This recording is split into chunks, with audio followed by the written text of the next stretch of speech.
Proud of you, very proud of you কথাটা বুঝি পুরো দেশের হয়েই শরফুদ্দৌল্লাহ ইবনে সৈকতকে বললেন তামিম ইকবাল। চট্টগ্রাম পর্বে নিজেদের প্রথম ম্যাচ শেষ করে মাঠ থেকে বেরিয়ে যাচ্ছিলেন তামিম। সেই সময়ই মাঠে প্রবেশ করেন আম্পায়ার সৈকত। কেননা পরের ম্যাচ পরিচালনার দায়িত্বে থাকবেন আইসিসির এলিট প্যানেলের এই আম্পায়ার। আর সৈকতের উপর গর্ব করার কারণ তামিম যেমন খুঁজে পান তেমনি খুঁজে পায় বাংলাদেশের ক্রিকেট ভক্তরাও। কিছুদিন আগেই সিডনিতে অস্ট্রেলিয়া ও ইন্ডিয়ার মধ্যকার টেস্ট ম্যাচে আম্পায়ারিং করে এসেছেন তিনি। সেখানে তার কিছু সিদ্ধান্ত নিয়ে আলোচনা হয়েছে বেশ। অনফিল্ড আম্পায়ারিং করে প্রশংসায় ভেসেছেন বাংলাদেশের সৈকত।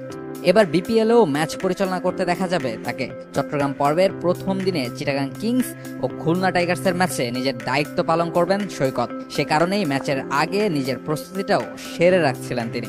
2010 সাল থেকে আন্তর্জাতিক ক্রিকেটে আম্পায়ারিং করে যাচ্ছেন তিনি। এরপর থেকে চলছে তার এই যাত্রা। এখন পর্যন্ত 16টা টেস্ট ম্যাচ, 63 ওয়ানডে ম্যাচ ও 52 টি-20 ম্যাচে আম্পায়ারের দায়িত্ব পালন করেছেন সৈকত। গত বছর যুক্ত হয়েছেন আম্পায়ারদের আইসিসি এলিট প্যানেলেও।